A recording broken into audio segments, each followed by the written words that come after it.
Bien-aimés frères et sœurs, vous connaîtrez la vérité et la vérité vous affranchira. Ça, c'est pas moi qui le dis, c'est la Bible qui le dit. Mais moi, je vous dis mieux.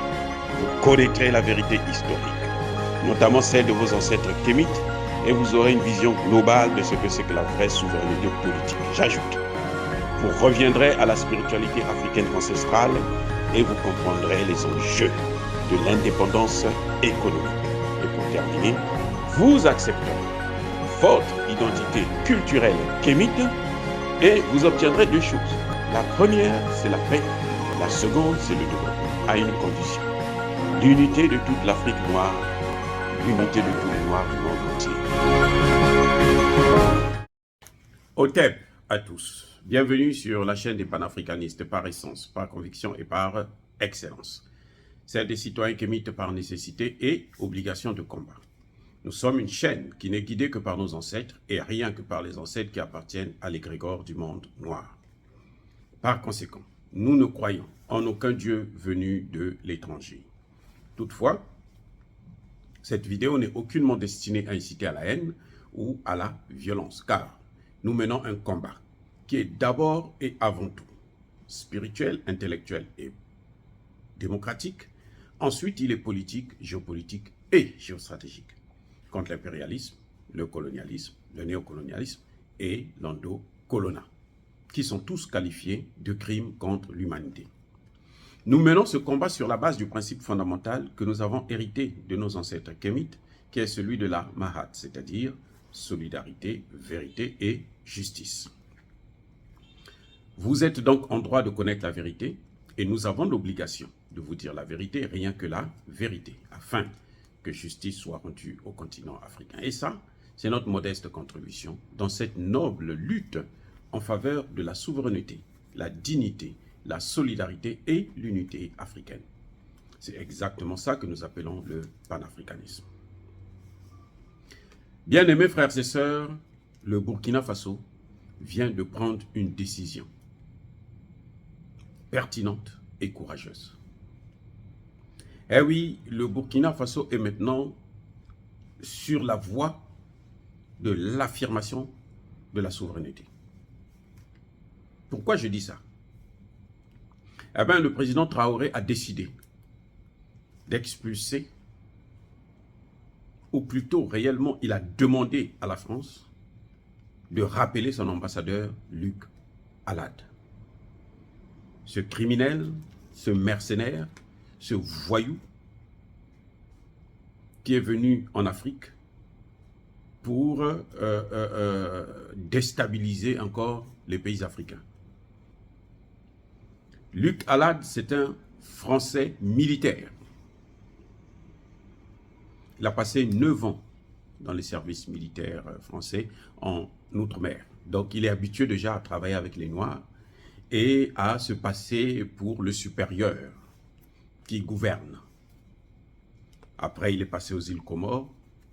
Les îles des Comores, là, c'est la catastrophe, c'est le chaos là-bas. Et il est passé au Congo démocratique dans les années 2011-2015, avant de venir donc au Burkina Faso. Le Congo démocratique, c'est pas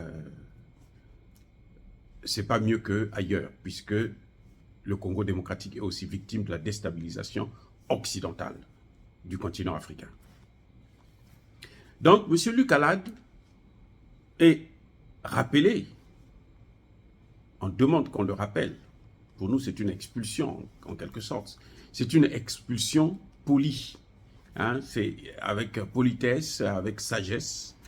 On demande donc à la France de le rappeler. Parce que ce monsieur, d'abord,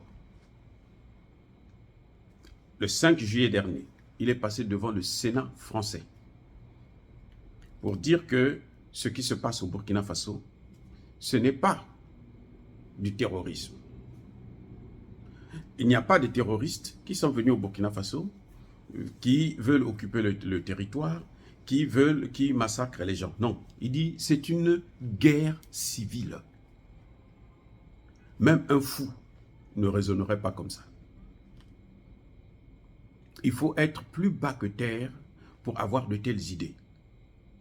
Ce sont eux les Français qui ont détruit la Libye et qui ont pris les mercenaires de la Libye, qui les ont déversés dans le Sahel pour justifier leur ingérence, et ils veulent maintenant mettre ça sur le dos des Africains. Ils disent que, selon Luc Halal, ce sont les Burkinabés qui se disputent, qui se battent, parce qu'ils veulent renverser le gouvernement.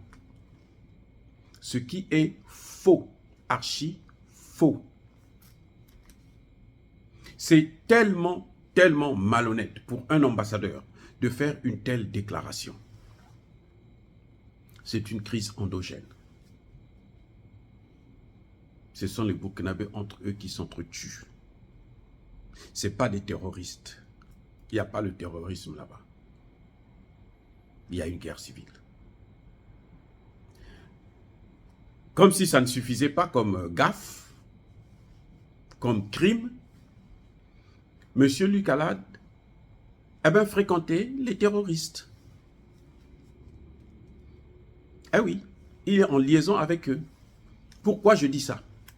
Parce que lorsque Luc Halal disait qu'on va attaquer telle ville, il demande aux ressortissants français de quitter la ville. Effectivement, quelques jours plus tard, vous apprenez qu'on a attaqué la ville.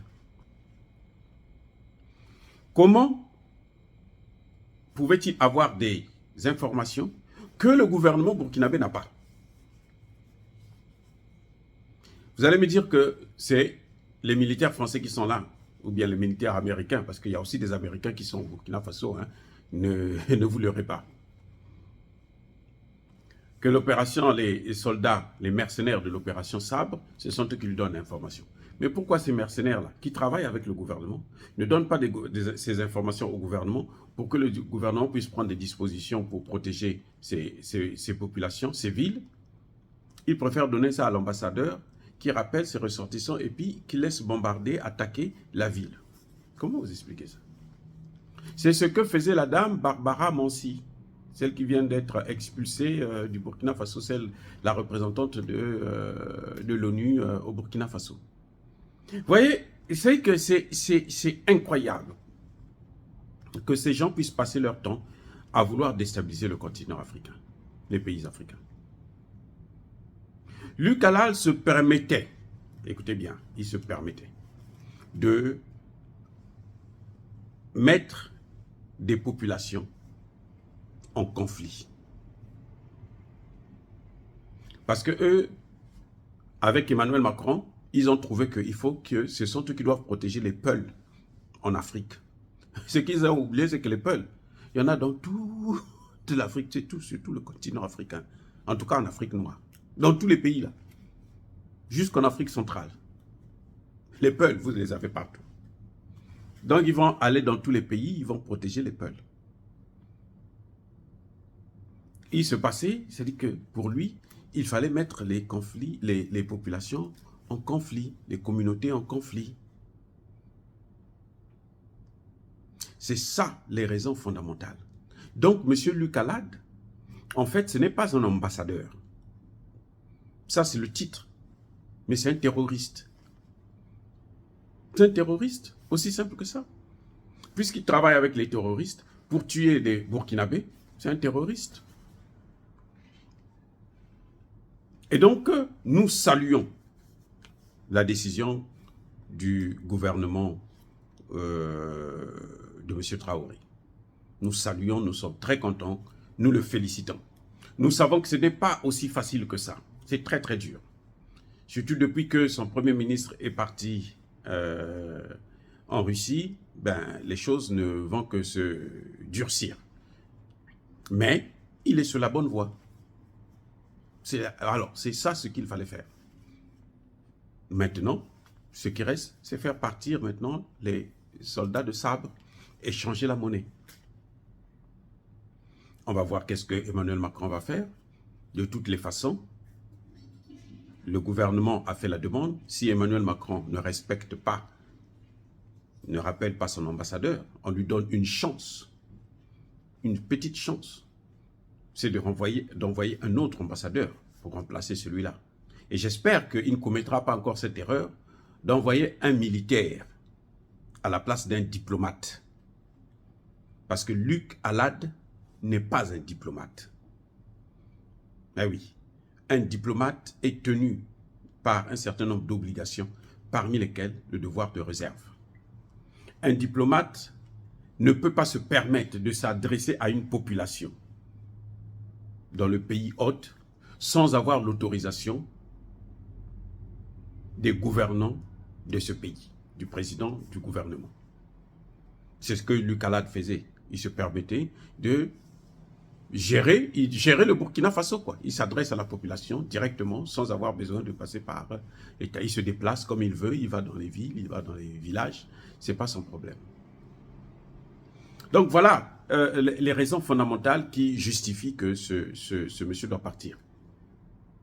Ça fait longtemps que la population demandait à ce qu'il puisse débarrasser le plancher, mais malheureusement, comme il y avait encore Damiba qui était là, l'homme de la France-Afrique, alors, il n'avait pas voulu le bousculer, le déranger, parce que c'est son ami.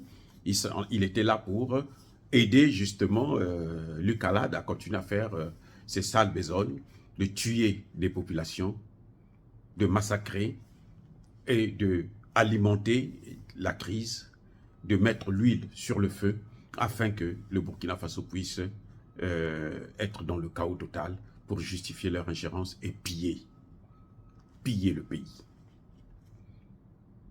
Donc, si Emmanuel Macron ne prend pas la décision juste, eh bien, il sera humilié, comme ça s'est passé au Mali.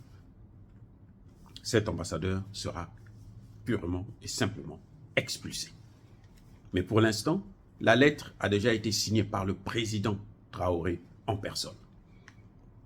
Donc, il ne reste plus qu'à la rendre publique. Et Emmanuel Macron en est au courant.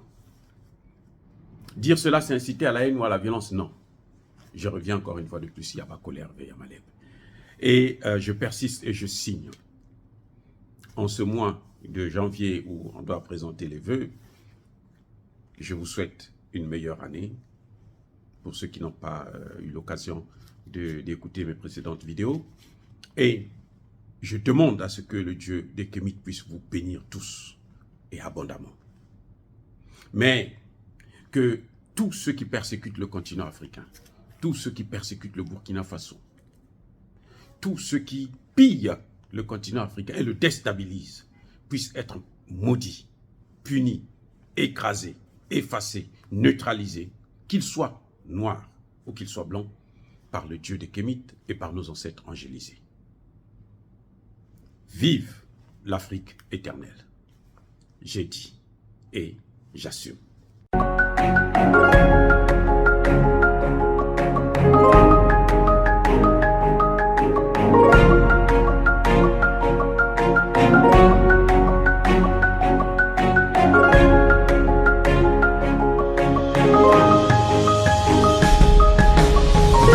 Eux, ils marchent par la foi et non par la vue. Mais moi, je vous conseille vivement de marcher par la connaissance scientifique et historique, notamment celle de nos ancêtres kémites, par les 5 sens et par l'intelligence. Abou Abia.